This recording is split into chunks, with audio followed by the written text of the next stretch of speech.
एक बड़ी पुरानी कहावत है, पूरब जाए या पश्चिम जाए वही कर्म के लक्षण। पाकिस्तानी प्रधानमंत्री शहबाज शरीफ यूएन में खड़े होकर थूक लगाकर कुछ बोलते हुए सुनाई दिए। भारत के बारे में क्या कह डाला शहबाज शरीफ ने, तो वहीं दूसरी तरफ शहबाज शरीफ को बड़ा भारी पड़ रहा है यूएन में ये बोलना। रूस और चीन भारत की तरफ आकर खड़े हो गए। आखिर इतना बड़ा बदलाव कैसे हो गया? पश्चिम से सूरज कैसे उगा? जानेंगे यूएनएससी में कौन सा बवाल मचा है। आइए जानते हैं इन खबरों को विस्तार से। तो शहबाज शरीफ पहुंचे हैं अमेरिका, और अमेरिका पहुंचने के बाद सबसे बड़ी खुशखबरी शहबाज शरीफ के लिए ये है कि शहबाज शरीफ को बाइडेन से मिलने का मौका मिला। और जैसे ही ये बाइडेन से मिले, एकदम से खुश चवन्नी मुस्कान चेहरे पर देखने को मिली। खास तौर पर इमरान खान को चिढ़ाने वाली कि इमरान खान तुम्हें फोन नहीं किया, लेकिन देखो मैं तो खड़ा हूँ बगल में। पाकिस्तानी मीडिया में सुर्खियों में भी आया। चलो भिखारी पाकिस्तान कहीं पर कटोरा लेकर खड़ा तो है, पर अब शहबाज शरीफ को देना था भाषण, और ये भाषण का मोमेंट जो था ये बड़ा खतरनाक था, क्योंकि शहबाज शरीफ को अक्सर देखा गया, या फिर ये कहें कि पाकिस्तान के किसी भी पीएम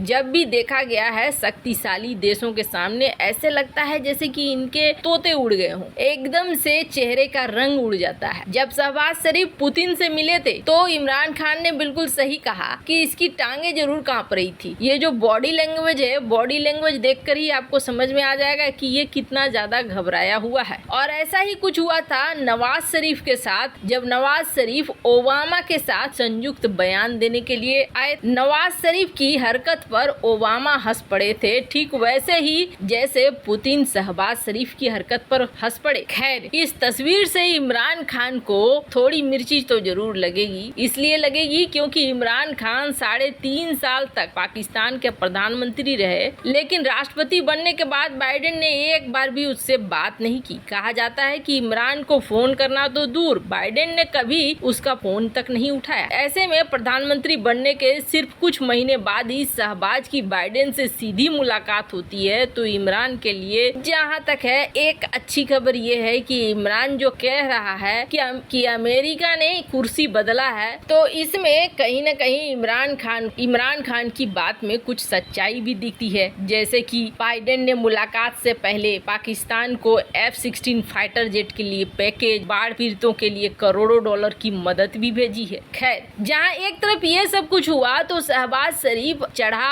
यूएन की सीट पर भाषण देने के लिए, और भाषण देने इतिहास में ऐसी बाढ़ कभी नहीं आई थी, और इस बाढ़ से कंगाल हो चुका है पाकिस्तान। पर बचने के जगह पर कश्मीर मुद्दा अभी भी नहीं छोड़ रहा है पाकिस्तान। आर्थिक स्थिति डमाडोल है, दूसरे देशों के आगे हाथ फैलाने पड़ते हैं, दोस्त भी फोन नहीं उठाते हैं। फिर भी पाकिस्तान के प्रधानमंत्री शहबाज शरीफ ग्लोबल मंच पर बात क्या करते हैं? कश्मीर की। संयुक्त राष्ट्र महासभा में शरीफ का संबोधन दो मुंहेपन की एक बड़ी मिसाल है। एक तरफ वो भारत के साथ शांति की बात करते हैं, तो अगले ही पल कश्मीर का राग छेड़ देते हैं। शरीफ ने यूएनजीए के सामने ही कहा है कि हम भारत सहित अपने सभी पड़ोसियों के साथ शांति चाहते हैं। हालांकि दक्षिण एशिया में अस्थायी शांति और स्थिरता जम्मू कश्मीर विवाद के न्याय संगत और परमानेंट समाधान पर ही निर्भर है। मतलब कुछ भी हो जाएगा, ये लोग कभी भी कश्मीर मुद्दे को नहीं छोड़ेंगे, जबकि कश्मीर कहां से कहां निकल चुका है। खैर, पाकिस्तानी प्रधानमंत्री यहाँ पर थूक लगाकर पढ़ते हुए दिखाई दिए अपने भाषण को, और ये चीज बड़ा ही मजाक का विषय बन रहा है कि देखो, एकदम किसी देश का पीएम एक जाहिल की तरह इतने बड़े प्लेटफॉर्म पे कर रहा है। शहबाज शरीफ के लिए ये कोई बड़ी बात नहीं है। इससे बड़े बड़े नाटक नौटंकी उन्होंने कई अपने स्पीच में और भाषण के दौरान किए हैं, जिसको देखेंगे तो आप तो बड़ा अच्छा लगेगा। खैर, जहाँ एक तरफ ये हो रहा है, तो वहीं दूसरी तरफ चीन और रूस ने तो बिल्कुल कमाल कर दिया। जिस कमाल की बिल्कुल उम्मीद नहीं की गई थी, वैसा सब कुछ हो गया। और इसके साथ साथ भारत सहित 34 देशों ने भी बवाल मचा दिया। दरअसल हुआ क्या है कि G4 देश ये लगातार लंबे समय से मांग कर रहे हैं कि संयुक्त राष्ट्र संघ में बदलाव करो, और संयुक्त राष्ट्र संघ में ये बदलाव बेहद जरूरी है। भारत को, ब्राजील को, जापान को और जर्मनी को परमानेंट मेंबरशिप चाहिए वीटो के साथ। पर भारत को लेकर अब दुनिया भर के देश सामने आ रहे हैं। और सामने आकर ये मांग कर रहे हैं कि भारत को परमानेंट मेंबरशिप क्यों नहीं मिल रही है। और इन देशों में कौन कौन से देश हैं, तो आपको बता दें, इन देशों में मोरक्को सबसे पहले है। मोरक्को का कहना है कि आखिरकार क्यों भारत को परमानेंट मेंबरशिप नहीं दी जा रही है। भारत को परमानेंट मेंबरशिप दी जानी चाहिए। वैसे सबसे अजीब बात और एकदम सी निराली लगी कि जेलेंस्की भी, जो यूक्रेन के राष्ट्रपति हैं, उन्होंने भी ये मांग की है कि भारत को परमानेंट मेंबरशिप मिलने चाहिए। दुनिया के कई देश जब बोलने आए तो उन्होंने भारत की अस्थायी सदस्यता की मांग की, जिसको लेकर ये समझ में आ रहा है कि अब संयुक्त राष्ट्र संघ में एक रिफॉर्म की मांग पर अड़ गए हैं देश। यहाँ तक कि G4 के अलावे 34 देश आ गए सामने और इन 34 देशों ने ये मांग करनी शुरू कर दी है कि संयुक्त राष्ट्र संघ में रिफॉर्म होना चाहिए, बदलाव होना चाहिए। 34 देशों ने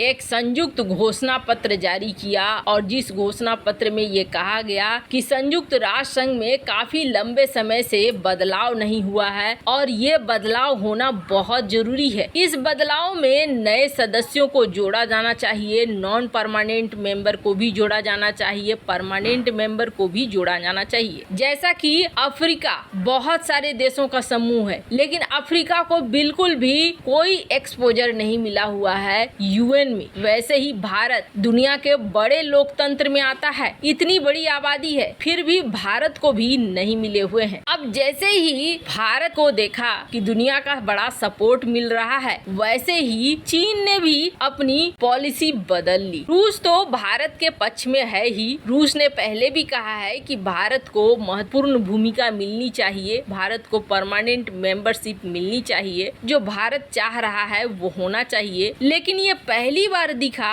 जब ब्रिक्स देशों में चीन ने भी भारत की आकांक्षाओं का समर्थन किया और कहा कि नहीं, भारत सही है और भारत को भी यूएन में एक महत्वपूर्ण भूमिका मिलनी चाहिए। हालांकि अभी ये ब्रिक्स के बयान के तहत चीन ने कहा है, पर चीन जब वोटिंग होगा तो क्या करेगा ये कहना बहुत मुश्किल है, क्योंकि संभवतः चीन भारत का साथ नहीं देगा। वैसे आपको क्या लगता है इस मामले में, आपकी क्या राय है? कमेंट कर जरूर बताएं। जल्द मिलते हैं अगले वीडियो में नई खबर के साथ।